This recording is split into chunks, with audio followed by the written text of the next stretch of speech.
የ2017 ዓ.ም የ12ኛ ክፍል ሀገር አቀፍ ተፈታኝ ተማሪዎች ውጤት ይፋ መደረጉ ይታወቃል። እንደ ሀገርም 8.4 በመቶ ተማሪዎች የማለፊያ ውጤት ማስመዝገባቸውን የትምህርት ሚኒስቴር ይፋ አድርጓል። በማዕከላዊ ኢትዮጵያ ክልል የተማሪዎች ውጤትን አስመልክቶ የክልሉ ምክትል ርዕሰ መስተዳድር የማህበራዊ ክላስተር አስተባባሪና የትምህርት ቢሮ ኃላፊው አቶ አንተነህ ፈቃዱ መግለጫ ሰጥቷል። በ2017 ዓ.ም 33780 ተማሪዎች መፈተናቸውን የጠቀሱት አቶ አንተነህ ከነዚህ ውስጥ 20 በመቶ የሚሆኑት በኦንላይን ፈተናውን የወሰዱ መሆናቸውን ገልጸዋል። በዘንድሮ ዓመትም 5.7 በመቶ ተማሪዎች የዩኒቨርሲቲ መግቢያ ውጤት ማስመዝገባቸውን አክለዋል።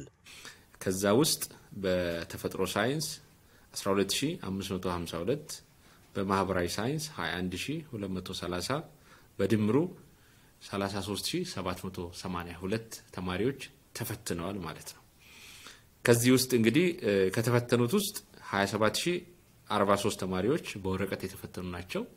ቀሪዎቹ 6739 ተማሪዎች ወይም 20% የሚሆኑት በኮምፒውተር ወይም በኦንላይን የተፈተኑ ናቸው።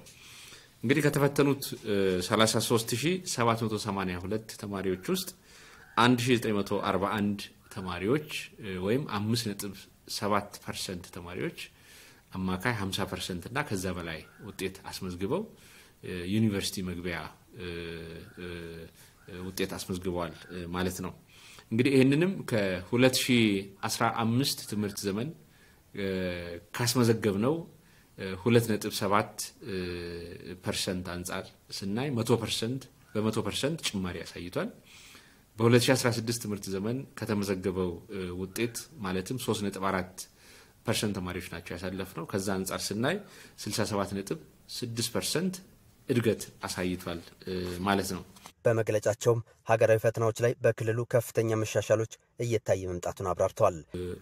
ምን ማሻሻያ ታየ የሚለውን ለመውሰድ ያህል ለአብነት በ2016 ትምህርት ዘመን 46147 ተማሪዎች ናቸው አስፈትነን የነበረው። ከዛ ውስጥ 1550 ወይም 3.4% ተማሪ ነው አሳልፈን የነበረው። ቅድም እንደገለጽኩላችሁ በ2017 ትምህርት ዘመን የተፈተኑት የ12ኛ ክፍል ተማሪዎች በ12300 ገደማ ይቀንሳል ከ2016። በተቃራኒው ደግሞ ያለፈው ተማሪ ቁጥር ጨምሯል ማለት ነው። በ2016 ትምህርት ዘመን 1550 ከነበረበት በዚህ ዓመት በ1941 አድጓል ማለት ነው። እንግዲህ 12300 የሚጠጋ ተፈታኝ ቀንሶ ያለፈ ተማሪ ቁጥር ግን በ391 ጨምሯል ማለት ነው።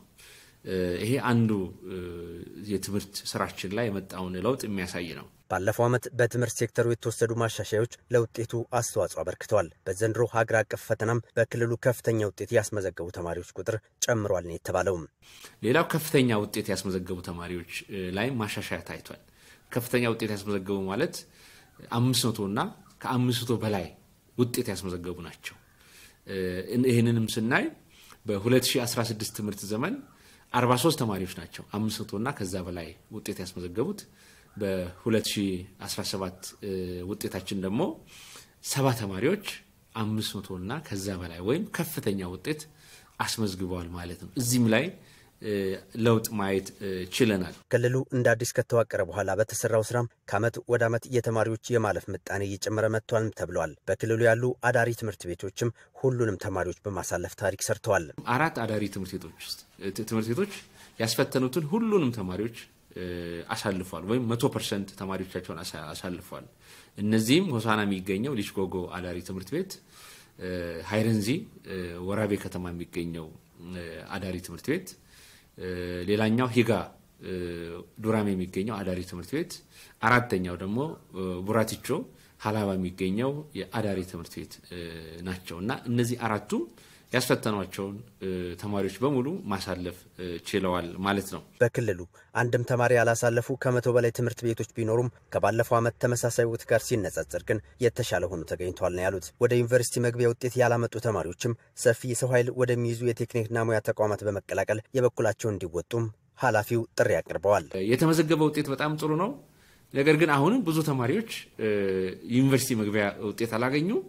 ያ ማለት ግን ሌላ እድል የላቸውም ማለት አይደለም። ሁሉም ተማሪ ዩኒቨርሲቲ እንዲገባም አይጠበቅም። አብዛኛው ተማሪ የት እንዲገባ ነው የሚጠበቀው? የቴክኒክና ሙያ ትምህርት ኮሌጆች ላይ ነው። የቴክኒክና ሙያ ያለው ክህሎት ያለው ተማሪ ሆኖ ሰፊ የሥራ ዕድል ወዳለው ኢኮኖሚ እንዲገቡ ነው የሚፈልገው። ስለዚህ ዩኒቨርሲቲ መግቢያ ነጥብ ያላመጣ ተማሪ ዓለምንም